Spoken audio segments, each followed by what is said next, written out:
Ladies and gentlemen, good evening and welcome. I'm watching that broadcast very carefully, and so are all of you. In some time, there will be the voting for the 10% reservation for economically backward sections of the Indian population. The voting is not in any doubt because the government will manage to push it through. It becomes more important tomorrow when it is in the Rajya Sabha, and we'll focus on that very, very closely. But this evening is a very special broadcast, because today with me, live in the studios of Republic TV here in New Delhi, I have with me the Union Defence Minister, the Raksha Mantri of the country, Nirmala Sitharaman. Welcome. I think the more appropriate way to introduce Ms. Nirmala Sitharaman these days is that she's the one-person demolition squad when it comes to Rahul Gandhi, especially in Parliament. Everyone watched that. Ms. Sitharaman, so congratulations on the way you presented the government's point of view, the aggression you showed, and I think you got a lot of support. Thank you very much. You did well, and especially you did well after being accused of being silent for a long period of time. Thank you. Now, I want to explain a couple of things at the course of this broadcast. First, I want to tell you viewers, this is completely live, and this is totally unedited. I made a specific request to the Defence Minister that I would want her to come into the studios, and she's been kind enough to come. So at the outset, Ms. Sitharaman, this interview today is unedited. The questions are not about what Rahul Gandhi says or not. It's not about some distasteful name calling. It's not about whether you are or not from a middle class background. It's not about the peddling of unsubstantiated narratives. That's not the issue. To what is relevant today in the course of this interview, and I hope you will answer every question, is that every specific unanswered question on the Rafale deal and the Modi government, which is yet to be answered, will be asked by me. So I hope that you will keep the focus on the facts and not divert to Rahul Gandhi. I want you to forget Rahul Gandhi in the course of the next 45 minutes, and let's get to the specifics. So I hope this is okay with you. Absolutely. Ms. Sitharaman, let's get to the specifics. Did you do a U-turn on giving the pricing details of Rafale? That's my first question to you. Because on 17th November 2017, you held a press conference and you said, I am not shying away from giving the figures. Within 4 months, in March 2018, you said, but revealing the price would mean compromising national security. Which is the real position? The question is simple. In a span of 4 months, how did you go from initially saying that you would give the figures on Rafale pricing, and then did you do a U-turn on it after that? No, I didn't do a U-turn. I did say that I will reveal, and the basic aircraft's price has been revealed. It is revealed in the Parliament, and we've revealed it not just once, 3 times for different members of Parliament's questions. We have revealed the price. Now, what did I say during the vote of confidence about the secrecy clause? When you insist on knowing the price of the weaponry and also the aircraft systems, which are over and above the basic price, no, the secrecy clause does kick in. And that secrecy clause, which we've signed, the intergovernmental agreement also comes under the umbrella secrecy clause of 2008, which was signed by the previous government, by my predecessor, Shri A.K. Antony. So that is true. My disclosing the price offer is true, and I've kept up both my words. And the fact is that, can I just bring you back? And Minister of State for Defence, Subhash Bhambre, in November 2016, told the Parliament, and I quote, intergovernmental agreement with the government of the French Republic has been signed on 23rd September 2016 for the purchase of 36 Rafale aircraft, along with requisite equipments, services and weapons. The cost of each Rafale aircraft is approximately 670 crores, and all the aircraft will be delivered by April 2022. But in an interview in September 2018, you say a basic price has been given. So there's a confusion there. How is it that the MOS Defence tells Parliament that approximately 670 crores per Rafale aircraft was with the requisite equipment, services and weapons, and you're saying that was just the basic figure? No. 670 crore, I'm not sure if you're reading it exactly from the answer given, but the answer given, as much as I've seen it also, is clearly for the basic aircraft. Not for the aircraft with the requisite equipments, services and weapons.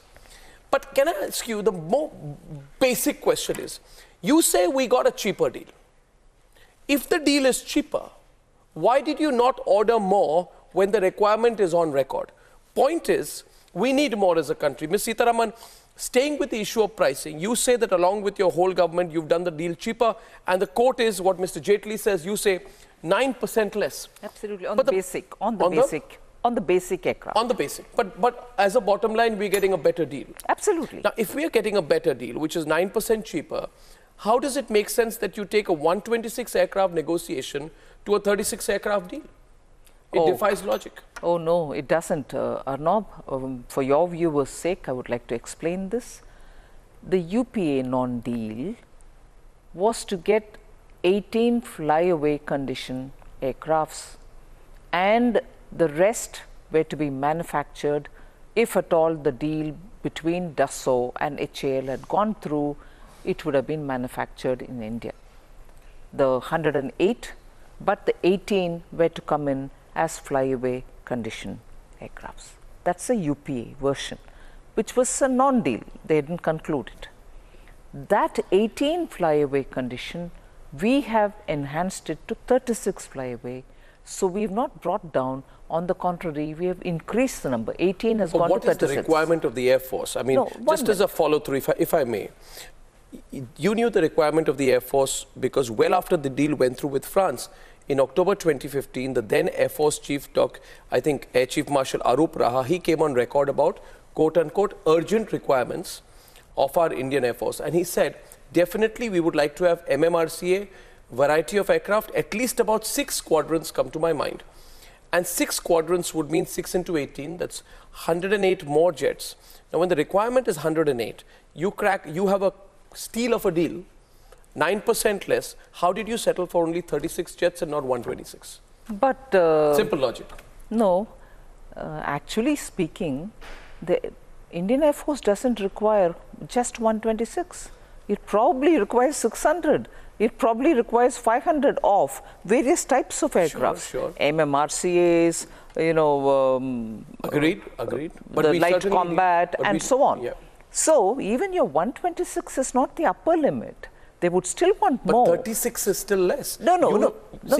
I've been noticing your comments, and you have acknowledged the urgency of the requirement of the Indian Air Force, and you have said yourself on quote, looking at the emergency requirement, and I'm quoting you, Ms. Sitharaman, the Prime Minister, when he went to France, inquired what can be delivered immediately. I believe what we need, we must get quickly. That was October 2018. My question is, how is a meager 36 jets satiating the needs of our Air Force, which you yourself say needs hundreds of aircraft? I agree. Why do we buy less? Well, first of all, aircrafts are not out of the shelf. They're not off the shelf. You just go into a shop and pick up. The moment you give an order is when they commence the production for you.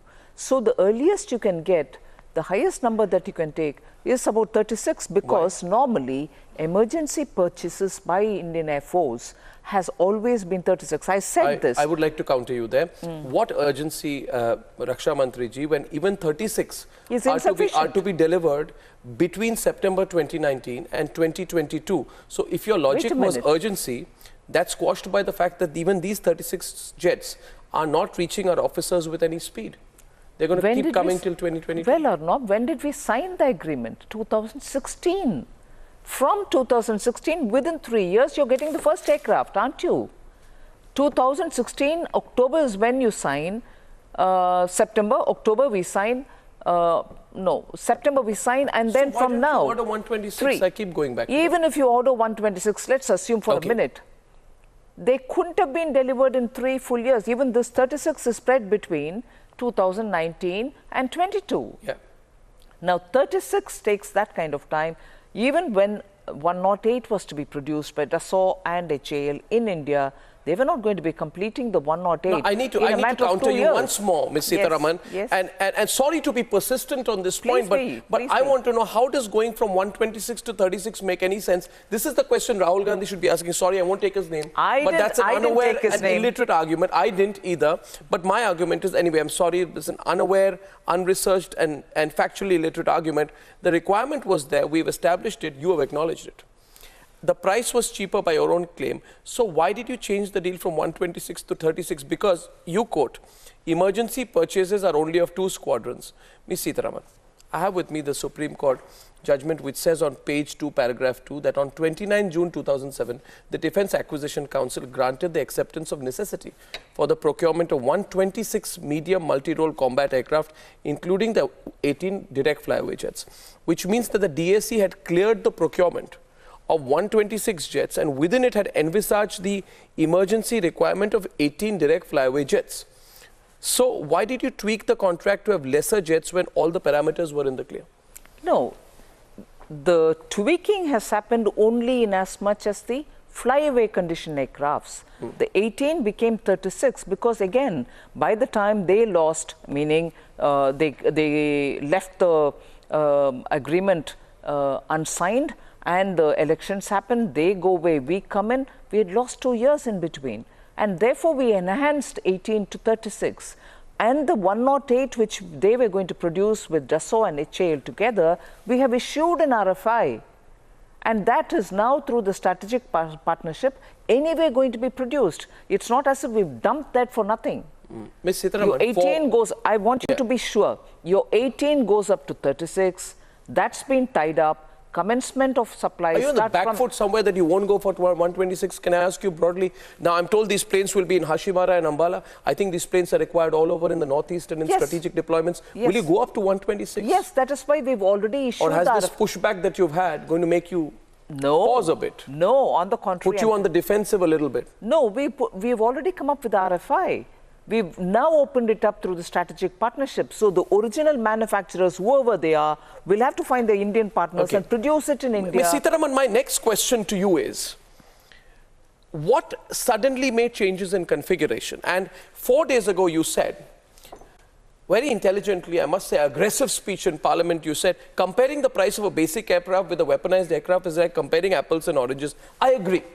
But the India-France joint statement during the visit of the Prime Minister to France in 2015 clearly says, and I quote, the aircraft and the associated systems and weapons would be delivered on the same configuration as had been tested and approved by the Indian Air Force. All right. So have you changed the parameters of the configuration in the Rafale deal? And if so, why so? No. On the weaponry and the aircraft package, I'm not detailing anything out. Why? And I'll still say... Why would you not? Obviously, because the moment I start revealing what weapon package that we've agreed to or aircraft packages we have agreed to, I've violated the secrecy clause. I've violated the commercial contract, and therefore I won't go into the details of it. But I know the price that we've obtained is far cheaper.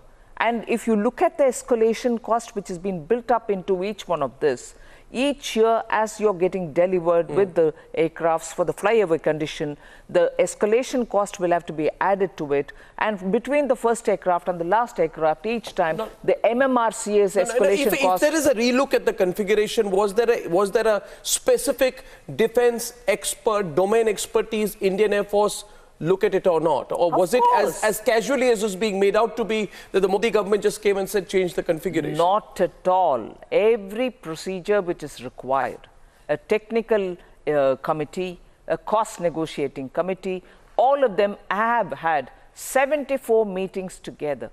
And these are not people who are just off the cuff sitting there. They are proper people who are in the Indian Air Force, normally who are delegated this assignment of negotiating the terms. And therefore, this has been, as always, professionally done. Nothing has been bypassed. Ms. Sitharaman, on the controversial Hollande remark on Reliance, I hope you don't mind. I'm going to go deeper and deeper into the details right now. Unedited interview, you will have to take all the questions. Ms. Sitharaman, Ms. Sitharaman, you have been ducking the question of whether former French President Hollande, and I want to, since I have the opportunity, want to bring you specifically to the question tonight. A French website, Mediapart, quoted the former French President Hollande as saying, quote, the Indian government proposed this service group, that is Reliance Defense, and Dassault Aviation negotiated with Anil Ambani. Did the government actively, tacitly, directly, indirectly, consciously, unconsciously, voluntarily, involuntarily propose Reliance as an offset partner? I use the word propose. Why else would the former president of France make such a comment? I wouldn't know why else, but we did not. For all that and each of that you mentioned, voluntarily, involuntary, now for Gymkhana, you said 12, none of that. We have not proposed. Before you say that comment was retracted, you see, you know, former French President Hollande, let me pursue a little bit on this, Ms. Sitharaman, and I know that you've been always an aggressive spokesperson, and I can see some of that coming across today. But Hollande did not retract his comment. In fact, on the subsequent day reports, he simply said he was unaware. When he was asked whether India had put pressure on Reliance and Dassault to work together, he said he was unaware and only Dassault can comment on this. How can you dismiss his initial comment when there was no retraction of it? He didn't retract it. But my question is, what's his motivation? I won't know. I don't want to join this debate of attributing things to people, although everything else was in public space about what kind of a, conflict of interest there was, about what kind of conflict of interest? Wasn't it in the newspapers that there was a partner of the former president and there was some kind of a arrangement? I'm not getting into that muddle. But from my side, I can tell you, from the government, there was no suggestion of A, B, or C, or D. From the media reports. Are you willing to sit across the table with Mr. Hollande and look him in the eye and say this? Yeah, but then the point is, however much you avoid not to have to raise names, leaders of opposition have, before meeting the president, had their party spokesperson tell us, we are not talking issues related to India's national security, we are not discussing her affair.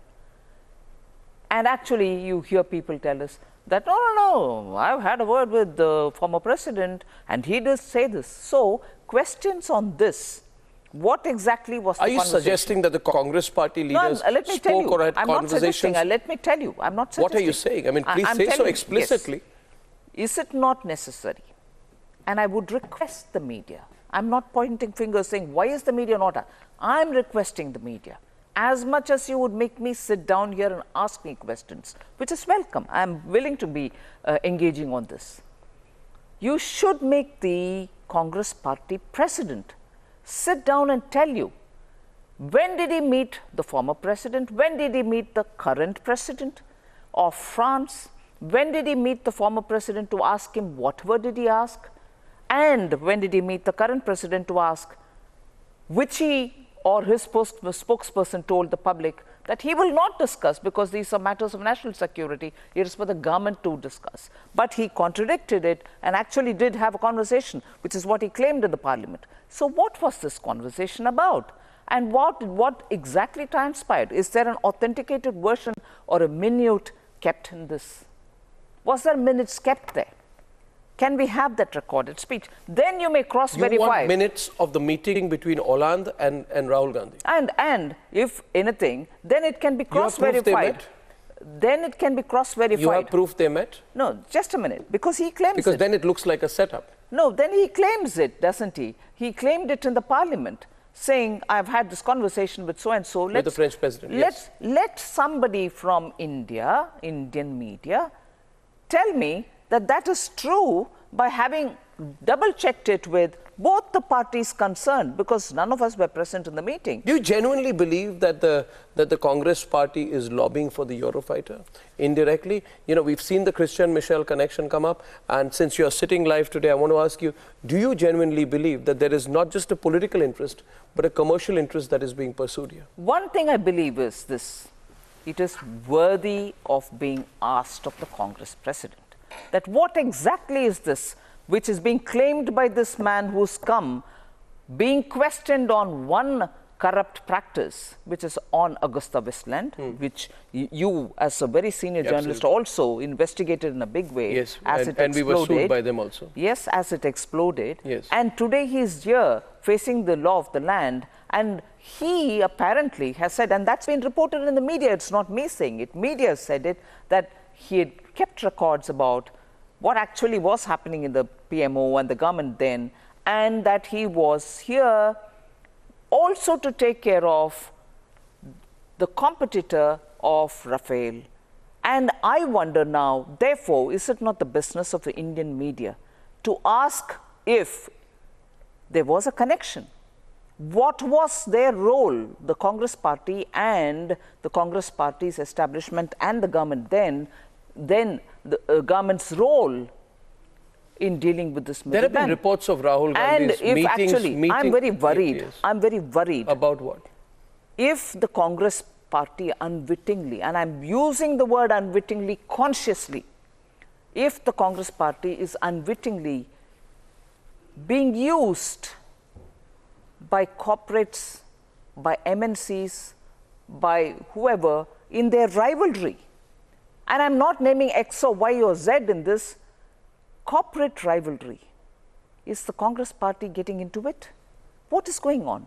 How can you constantly not answer the question as to why you did not sign the agreement? And today, if you're constantly trying to charge the government, which is coming out openly about all that it has done, about the procedures that has been followed, but you're also, constantly moving the milepost. You're also being a little speculative. I can say that, do you really have proof that Hollande met Rahul Gandhi? Do you have proof that Christian Michel was lobbying for the Eurofighter? Do you have actual proof of it, Ms. Sitharaman? Or are you also sort of shooting in the dark a little bit? No, Arnab. Today is the first day I'm talking on this one, because I've now answered not in just one forum, several forums, and above all, the sacred forum for democracy in the parliament. I've answered every question, even though they are also without any basis of proof. You're very clear. You're insisting on having proof. I'm asking you because everyone would realize that if you're saying that Christian Michel is connected to Eurofighter, Christian Michel is connected to Congress Party. I'm not saying that. I'm saying I'm worried, and I would like the media to please make the president of the Congress Party sit down, like you made me sit down, quite willingly, happily, to answer questions. I would want I would want the Indian media to ask the Congress president to show the proof for all the allegation that he's thrown at us, to call the Prime Minister of this country names. Have you got proof to say that you have? He said, I don't have proof. You heard him in Parliament. He said, I don't have proof. So I'm asking you a question. He said it with you sitting, just 20 feet away from him. You must have heard that. Yes. He said, I don't have proof. Yes. And he made the admission. Notwithstanding, despite that. But has it become personal between you and Rahul Gandhi? Despite his saying that he doesn't have a proof, I've stood there patiently to answer every one of the questions. Do you have proof that Guido Hashke and Christian Michel were working for the Eurofighter? Because if that is the case, that means the Congress party is simply being used as a lobbying group for a corporate entity.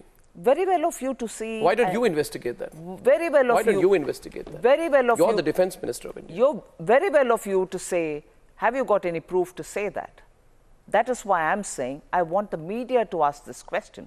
I don't have any questions to ask of Congress party now. I've given you the answers. But if there is somebody who facing the Indian law is saying this, wouldn't you normally, as responsible media, immediately come? I don't know the days when I was in the opposition, when you pounded me saying, hasn't so-and-so told you this? Hasn't so-and-so alleged you this? What has the opposition party, BJP, done about it? You would ask me questions. Then in the opposition, I've answered. Now in the ruling party, I'm answering. You never have the time to ask the Congress party the questions and obtain the answers from him. Well, I have for the record yesterday, Raksha Mantriji, I have asked on my program live that, we said we won't speak about the individual pushing, Rahul Gandhi, but I have asked him to face me with the courage that it may require for him to face me on an interview specifically on Rafale. I haven't heard out. Can I go back to you? You're shifting the goalpost. You're an expert spokesperson. You quickly shift the goalpost. Why did you edge out HAL? My next question. Let us come to the issue of HAL. Why was HAL not chosen to build a Rafale when T. Suvarna Raju, who was formerly heading HAL, has reportedly said, and I quote, when HAL can build a 25-ton Sukhoi 30, a fourth-generation fighter that forms the mainstay of the Indian Air Force from raw material stage, then what are we talking about? We could have definitely done it. This is, he has said it. He's also an expert. He knows the competence of HAL. Why did we nudge them out? Now, I'll build my answer steadily. But answering this point. Pointedly. Yes, I'm answering, but I'm going to build it. And I would want you to have a bit more of patience with me. I have patience, but you will also allow me a counter at the end of it. Hundreds of counters, no problem. Correct. One, How many were we buying? 36. What are they? Flyaway condition Rafale. The MMRCA 126 also was buying flyaway, and that is 18, and they were coming ready from France, just as our 36 is coming ready from France. For the 18 or for the 36, there is no building in India. The 18 were coming flying from France, 36 is coming flying from. Now, it is only when either the UPA or us are talking about the rest, which is 108 in their case. Now, we have issued the RFI in our case, is the question of including HAL comes in, first stage. Second stage, now, in their case, in 2015, most often we quoted, oh, the Dassault chief, Eric Trappier, had also said that 95% was open. He said that even in 2015. Let me just ask one question here. Did this Mr. CMD, former retired CMD, this interview which you're quoting of the CMD, Mr. Suvarna Raju, is probably very recent, within the last 2 months. Well, he retired on 1st September 2018. Yeah, therefore within the last 3-4 months. He's not long retired. Within the last 3-4 months, 5 months, 6 months. Yes, recently retired. The interview of Eric Trappier, saying that 95% is almost ready, I mean, the negotiation is over, the rest of it came in 2015. Just for record's sake, did the CMD, the same person was there in 2015, if I remember correct, did he utter a word then? Can I ask you a counter? No, wait a minute. No, wait a minute. You will ask any number of counter, but let me say this. So, for the manufacture of the rest of the 126, with 18 coming flyaway, 108 were to be produced here. If 95% of negotiation was over and done with, why couldn't the 5% be completed? Both Mr. Suvarna Raju and the former Raksha Mantri will have to tell us. Ms. Sitharaman, one second. And I want to run a live poll right now. One second. We're taking the questions. Let's run the live poll and the Twitter reactions right now to this. And my question is on whether you're convinced by what the Defence Minister is saying. May I now ask you a counter? Please. Ms. Sitharaman. And by the way, viewers, this is the first live interview of the Defence Minister. She's come in on her own. I'm going to ask her a counter. You tell us whether you agree or disagree with her. You're the judge. Ms. Sitharaman, it's not only T. Suvarna Raju. In April 2015, former Foreign Secretary, then Foreign Secretary, very distinguished gentleman, S. Jaishankar said, and I quote, in terms of Rafale, my understanding is that there are discussions underway between the French company, our Ministry of Defence, the HAL, which is involved in this. So how was HAL involved in the deal by the admission of your own Foreign Secretary in April 2015 when you were in power, and suddenly HAL falls off after that? Yes, because that particular AON given in 2007, I think you read it out very clearly. AON was given then the whole process of negotiation happened. It continued till early 2015, and then it was retracted. So till 2015, if the Foreign Secretary, then Foreign Secretary Jaishankar, did say that the negotiations were going on, they were going on. They were reaching nowhere, even after the deadlock which was left behind on the two crucial points of 2.5 times more man-hours being demanded by HAL, and also that the Dassault were not willing to give the guarantee. Those 2 points were carried on. The negotiation went on, but they couldn't break it. But Ms. Sitharaman, now let's come to the real issue why we all this. The controversial choice of Anil Ambani in this. And the BJP has repeatedly held press conferences and said there is evidence available that a proper MOU existed between Dassault and Reliance Industries as early as February 2013. My question is, how can you dump it on the UPA when a fresh deal, one that was not 126 aircraft, but 36 aircraft, was signed under the Modi government? Are you sort of palming it off to the UPA era? Palming what off? This whole, the Anil Ambani angle, or, you said a proper MOU existed between Reliance Industries and Dassault as early as February 2013. All right. That was under the MMRCA. Yes. We have nothing to do with that, if it was signed then. No, but contrary to the UPA era choice theory, even the Supreme Court has noted that the 2012 arrangement was with the parent Reliance company. Yes. So and noted it was a pact for partnership with Reliance Industries, another business group. Right. How did that deal trickle down to Anil Ambani's company? Has it? It seems to have. I don't know. Officially, I have no idea who the Dassault How could you not know? That's the whole point, Arnab. Every one of us seem to be talking about it without realizing the Government of India's response for the offset under this 36 Rafale intergovernmental agreement is yet to reach the government. But there's time for them to tell us. Wouldn't you care whether Anil Ambani's company had any prior experience as a defense producer, and that Reliance Defense Limited was incorporated only 12 days before the Rafale deal was announced? So from a national security perspective, why would you want to do that? A fresh company to enter the defense market. Arnab, there are lots of reports in the media. For all you know, Dassault may choose them as one of the offset partner, Indian offset partner. But not till I am told officially can I tell you, yes, they've gone with them, or no, they have not gone with them. One. Second, the rule which was devised even in 2013 for the offset contracts allows each one of the original equipment manufacturer time, because this was all signed only in 16. They have to come and claim to the ministry, not one, but 10, 20, 100, how many ever Okay, so here's another way of looking at it. Yeah. You say on the one hand, it's a private matter. How do I know whether it's Anil Ambani or anyone else? But on the other side, you also say that you cannot allow a national security issue. It's a national security issue. It can't just be any private party. As per rule, they have time for them to come and claim whom they've gone with. National security or other, the policy tells them.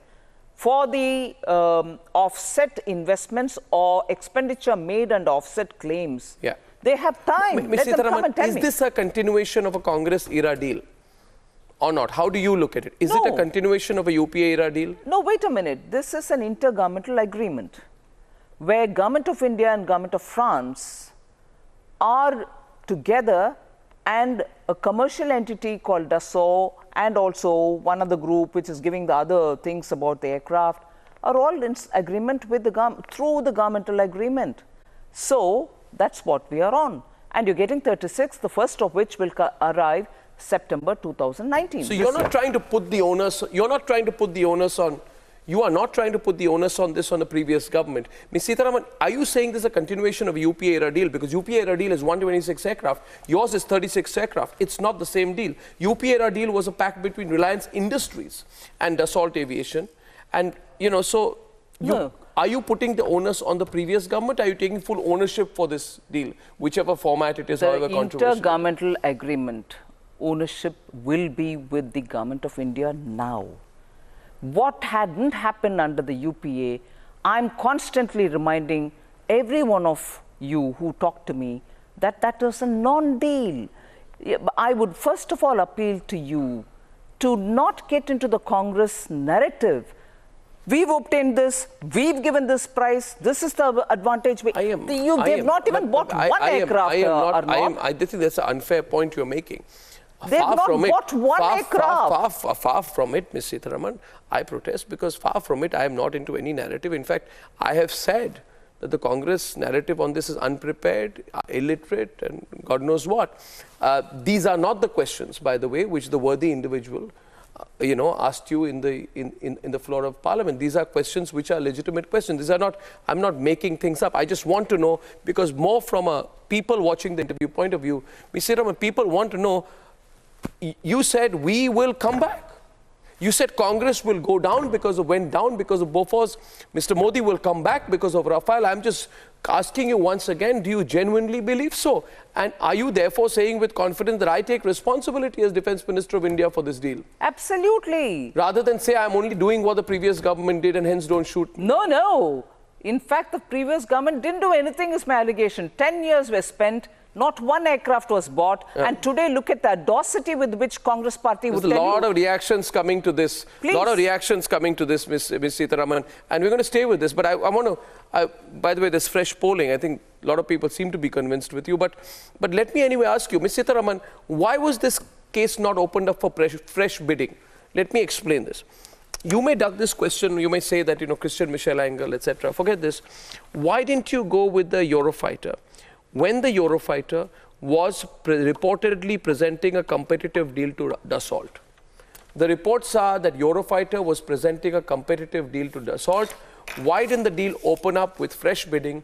if Eurofighter was giving a counter offer, forget the fact Christian Michel or anyone is picking up Eurofighter. Why did you go with the L1 bidder of 7 years ago and see that 7-year-old choice as sacrosanct when, by your own admission, the deal had changed dramatically? First of all, Arnab, 10 days after, I am now referring to the UPA days, 10 days after they had opened the bid and discovered that Rafale Dassault was the L1, Eurofighter approaches them with a discounted price. You know, you understand business. After the tender has been opened and L1 declared, a discounted bid is invalidated. You never can accommodate that. It will go foul of the law. So after the L1 is declared, you cannot receive somebody who says, I'll give you for less. So that is their period. May I counter you, please? Yes, 1 minute. I'm sorry, sorry to interrupt you. On the 4th of July 2014, in a letter addressed to the then Defense Minister, the head of military aircraft, Airbus Defence and Space, Dominga Rasso, says, we are able to offer a 20% reduction compared to the numbers previously submitted. So if Airbus, which was representing Eurofighter, was making a 20% reduction in price, why didn't you go for fresh bidding for the sense of fair play? That's a point I want to elaborate on. So at that time, having discovered L1, and then if you receive a letter from somebody, in this case the L2, in the tender process, is it legitimate for L2 to come and say, now you know the price of L1, lesser than that L1, I will give you? The whole process of tendering gets vitiated. So rightly at that time, that was not entertained. You're now quoting about July 2014, after this government came in, and again a discount comes in. You were not defense minister then. That's right. But then this government was in place. This government was in power. The point is, at that time, for having received this letter and then looking at the price, you're dealing with, again, somebody who had vitiated the process then and is approaching now. You're looking at an intergovernmental agreement. Eurofighter is, again, a manufacturer who spread over 10 or 8 different or 4 different countries. If I know they're spread all over Europe, you're looking at an intergovernmental. Rafale is in France, one government. That's the only answer? No, not the only answer. Somebody who vitiated it last time, he's again coming back to you to say, no, I'll give you even further discounted. Of course he would. He wants to do business. And an L1, which was declared L1 earlier, you'll at least understand about the due processes which have been, I presume, followed even then. So there is a greater legitimacy for the price of the L1 rather than a fellow who is constantly approaching you with discounts of a certain declared Mr. Sitharaman, if this is the case and you're answering all this now, I take a break and we're going to continue with this. Tell me, Ms. Sitharaman, why on earth, why were you quiet for so long? On this very issue of Rafale, till you now spoke, and you spoke for 2.5 hours in Parliament, there was a period you were quiet. I think Sharad Pawar at that point of time was questioning your being quiet, and that became a point of vulnerability where it was us, then the Prime Minister should speak. I think what the country wants to know today, and I will go into further detail with you because I'm still not satisfied with issues such as offset, and we'll go into it on the other side. Sure, you can always But what you must answer when I come back is why were you quiet for so long? Sure, I'll answer I hope you answer that. Yes. I will take a break, and in the meantime, I also want to tell you, Parliament has just voted. It's a historic moment right now where the 10%, the Prime Minister is present in the Lok Sabha, the 10% reservation for economically backward sections of Indian society. Let's run the pictures on the screen full frame as the voting is just on. It's a very, very historic moment in the Lok Sabha, and I think there's no doubt that this is going to go through. In the meantime, and that's the numbers out there. That's the numbers out there. I think it's been passed almost unanimously. That's not the final count. But we'll take a break, and Nirmala Sitharaman on the other side is going to tell us much more, including the charge that her government amended the offset guidelines in the 11th hour to benefit certain parties. I think, Nirmala Sitharaman, that's one question which the nation does want to know. I would want to know when I come back on the other side. You'd say you didn't amend. I don't think we amended. Let me get into that when I come back on the other side of the break. Sure. Ms. Sitharaman, please stay on. This is live.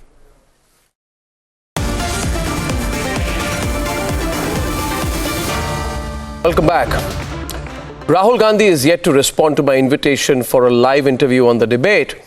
But I have with me today the Union Defence Minister who tore apart factually every single point. And as I said, many people felt that she was too ruthless in her treatment of Rahul Gandhi, literally pinning him on the ground and beating him up factually. That was 3 days back. So we thought we would call her for a live interview. She's facing questions, and it's the old Nirmala Sitharaman. She's been with us for the last 45 minutes. I see glimpses of the aggressive BJP spokesperson who sometimes I feel has mellowed more when she's become defense minister. But she told me angrily that I never amended the offset guidelines. Viewers, this is the first detailed live interview of the defense minister on Rafale. It is the last word on the subject. Ms. Sitharaman, did you amend the offset guidelines at the 11th hour? Did you or did you not? Because no, you said plainly to me I didn't. Yeah, but what is the amendment you're referring to? The amendments happened in 2013, that which is the extant offset guidelines which we are following. No, Ms. Sitharaman, in February 2018, in the context of Rafale, put out a statement, your ministry, saying negotiations, quote unquote, with a particular company were not conducted because you, quote unquote, had commenced negotiations with it, that is Rafale, in February 2012, unquote. My question is, why didn't you apply such proprietary concerns when on 5th August 2015, you amended the offset guidelines retrospectively? I don't think that's true. I mean, this is the first time I'm hearing anything about it.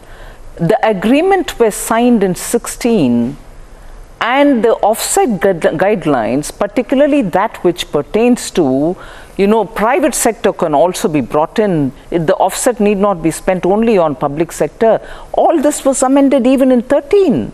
I really don't know what you're talking about. No, there was an amendment on the 5th of August 2015, and as per that amendment, every technical offset proposal, which was to be scrutinized by the Technical Offsets Evaluation Committee of the government beforehand, could now be submitted at a later stage. Oh, that's what I mean by that. So was that creating a loophole? No.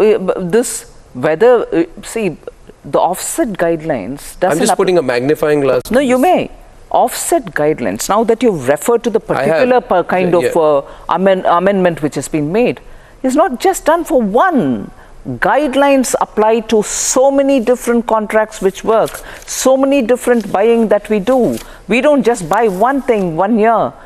So much of procurement happens, and each one of them have the offset working on them. So if this amendment happened, it will apply to every one of the purchases made by Government of India, and therefore every offset investment or offset expenditure that has to happen will be influenced by it. Nothing much. Ms. Sitharaman, the entire premise of the government has been that this is a government-to-government contract. You have yourself emphasized on the government-to-government aspect many times. I agree with you. But as per the Attorney General K.K. Venugopal's submission in the Supreme Court, though there is no sovereign of guarantee, there is a letter of comfort for France. Now, I have a problem with that. France is doing business of great value to it. Why is there no sovereign guarantee? Why is there no government guarantee from France? Doesn't that open India up to the risk of France and the salt backtracking on its own commitments to us? Not at all. We need a sovereign guarantee. We can pin them to the ground as well. No. Why don't we get it? You're right in asking this question. I'll give two answers for this question. This particular sovereign guarantee, or the letter of comfort, has been signed by the Prime Minister of France himself. Is it legally binding? No, the point is, you're dealing with an intergovernmental agreement. Is that legally binding or not? It is legally binding. The intergovernmental agreement is legally binding. As per the Arms Trade Treaty of 2013, it empowers under Article 7 the exporting country to quote-unquote not authorize the export, citing overriding risks. So my question is that without ensuring a sovereign guarantee, do we open up to the risk of interruption of delivery tomorrow? Several defense purchases. Suppose France backstabs us. No, you're dealing with an intergovernmental agreement. Who can backstab you? It's a government-to-government agreement. Can there be a better sovereign guarantee? And I'm finding this absolutely strange. This is not ever the first time that a government has purchased arms from another country without a sovereign guarantee. Several occasions before this, When you bought equipments from Russia, Yeah.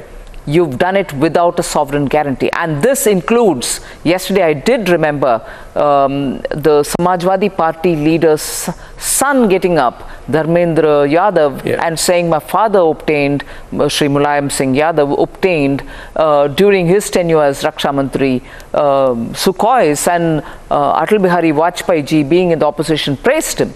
Even that purchase went without a sovereign guarantee. Similarly, several times before, under the FMS procedures, procuring things from the United States, we never had a sovereign guarantee. So this is not the first time. It's an intergovernmental agreement, government-to-government agreement. Isn't that sovereign guarantee like? Well, I mean, we can get anything from them. But now, come on, tell me, Ms. Sitharaman, why are you against the JPC? See, you clearly, you hold a position. You're here in the studio. You're speaking clearly. You're taking technical questions, which actually have not been asked to you. And viewers, I feel that these questions have not been asked to Nirmala Sitharaman. My worry with the quality of debate in Parliament sometimes is, genuinely, I feel my concern with the quality of debate in Parliament today has been, it's all become, tum chor hai, Chokidar chore and all that, shallow arguments being made. These questions are never asked. So I'm happy that you're answering these questions. But I come to the point of JPC. The entire opposition is talking about a JPC. Your government has categorically denied forming a JPC. Why is it? What is the problem with the JPC? First problem is this, that a Supreme Court has gone through the whole case. The writ petition which appealed... No, but you can't use the Supreme Court to reject the demand for a JPC. No, just a minute. What was the issue when the writ petition was put forth before the Honorable Court? They wanted three things to be assessed: the price, the process, and the Indian offset partners. Right. On all the three scores, the Supreme Court has gone through it, and on each one of them, they've come up very clearly saying, we've looked into it. I read the paragraphs of the court's verdict in the Parliament. So have I. So have I.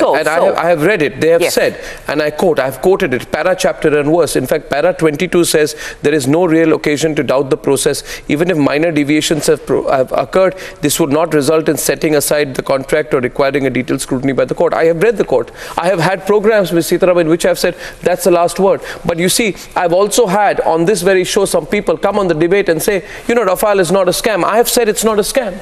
And the reason I'm asking you, I have said it's not the scam. I have said it's a fake news story. But if there's a perception which is being built against you, why stop a JPC? JPC members are decided by Parliament. There are twice as many Lok Sabha members as the Rajya Sabha, means a potential majority for you. If there's nothing to hide, have a JPC. How does that turn into a political lawsuit? That is where Shri Arun Jaitley very clearly said, based on the experience of Bofor's JPC, where the former minister, Mr. Shankar Anand, had headed it. And whilst the whole world knew that the kickbacks had been given, he concluded that after quite a few cantankerous debates, saying the kickback was nothing but a winding up charge. Okay, can I give you what did that JPC give you? A whitewashed report. What about the JPC on 2G, when Prime Minister Manmohan Singh agreed and in fact said it is in these special circumstances that our government agrees to a JPC. We are a functioning democracy. We must try to resolve our difference in the spirit of collaboration and not competition. By which time the CAG had come up with quite a few remarks, leading all of us to understand that, yes, there was something very seriously wrong with the 2G. What about Augusta? 2013, JPC was formed, quote unquote, to inquire into allegations of payments of bribes in the acquisition of VVIP helicopters by the Ministry of Defence from Augusta Westland. By which time the media had come up with, you for instance, had come up with substantial material to believe that things were really going horribly wrong. And in Rafale, there's just nothing. Why don't you? No, there's just nothing. I've answered all the questions. Jaitley ji has answered all the questions. Earlier, Parrikar had given all the details. Now, this is just a flight of fancy, I would say. What about a narrative being built? Yes. The narrative being built. Does it give you sleepless nights that this narrative being built, a lie repeated 1,000 times becomes the truth? I'll look into your eyes and tell you, Arnab, sleepless nights, if anything, should be for, you've told me not to take the name, I'm not taking the name. For having started this campaign of falsehoods, which have been refuted with every data in my hand, for having rushed into this kind of a campaign without having purchased even one aircraft, spending 10 years. If there is a sense of guilt, it is the Congress party who should not have any sleep in the night. They should be having sleepless night for having left the Indian Air Force high and dry, and today lecturing to us who have within a matter of 14 months concluded everything. They say you let the Air Force down. They said they say the officers were not with you. They said the officers were not with you. And that is why eminent Congress leader Veerappa Moily calls Air Chief Dhanoa a liar. Yes. Air Chief, has India ever insulted any one of our armed forces? Chiefs like that? He called him a liar. Yes, he did. For just having said Rafale is a technically good aircraft, fighter aircraft. You called him a thief. I mean, you called him a liar. You called every one of us a liar who dealt with the Rafale matter. Now, you let down the Air Force without purchasing even one aircraft after 10 years, and the depletion in the number in the squadrons was going so fast, and it was frightening that our neighbors were obtaining all the 4th and 5th generation aircrafts, and you're still sitting and wondering whether you should go forward or come backwards. And you wrote such things in the files which made you go round and round in circles, ended up with a deadlock. Is that a service for the Indian Air Force? In this detailed, and I underscore viewers, live interview with the Defence Minister of India. And I did insist to Ms. Sitharaman that I request you to come into the studios. Let this be a live, straightforward interaction. And she did. And I appreciate that. But there are questions also being asked right now. Since she's here and she's taken questions, should the Rahul Gandhi not gather the courage and the spine to face similar questions? He wants to do an interview with people who ask him what is the quality of the samosas that was served to him. Then he can choose to do so. He wants to speak straight and be asked straight. He should come only on Republic. Now, Nirmala Sitharaman, there was one point. Straightforward questions on your integrity, relentless attack on you, and questions on your emphasizing the fact that you come from a middle class background. And that's unusual, because having known you for some time, I do know that you always measure your words. In fact, I thought that was very unlike you. When in Parliament you said you come from a middle class background. And he went on to say the next day, उन्होंने बहुत लंबी कहानी दी, मेरा background middle class है, मेरा background middle class है, वो भी एक बहुत बड़ा झूठ बोला. So, how would you respond to this, Ms. Sitharaman, in what has become a very personal battle which started with Rafale and is now between you and Rahul Gandhi? Well, I don't know how to answer this question, matter of fact, Arnab. When I stood up there and said, look, I come from a middle class family. I do not want people standing up with a khandan backing them to call me a chore, to call me a duty. I repeat that. I do come from a middle class family, whatever is the definition, and I know people who want to curry favors with the Congress have gone to dig up, as though have hidden my past, to dig up what? About my father-in-law having been a minister earlier, and therefore I'm married to a politically influential family. Let me just for a minute talk about it. Please. I have not elaborated my private family affairs. You should. If they've said that. Unfortunately, at the time of my marriage, he was not even alive. He had died by that time. I have not even had the fortune of meeting him, my father-in-law. All right? Yeah. Because he was a very close associate of former Prime Minister. That's what has been written now on behalf of... Yes, there's been a personal attack on you. Yes, it's been a personal attack. On I social say this. media and elsewhere, absolutely. I've always spoken with great regard for my mother-in-law, because she's been very encouraging of me entering politics. But she was an MLA once upon a time when I was married into that family. She was not an MLA at that time. She was once upon a time an MLA, all right, but after that she hasn't been. Second. Third, after all, they have all been in the Congress party. Let the Congress party go into looking into their background. I'm very proud to say that's a family which spent its own money to be in politics and did not earn one paisa unlawfully or gratify themselves because they've been in politics. They were freedom fighters at that time in the CPI and had shoot at sight orders at that time on their lives.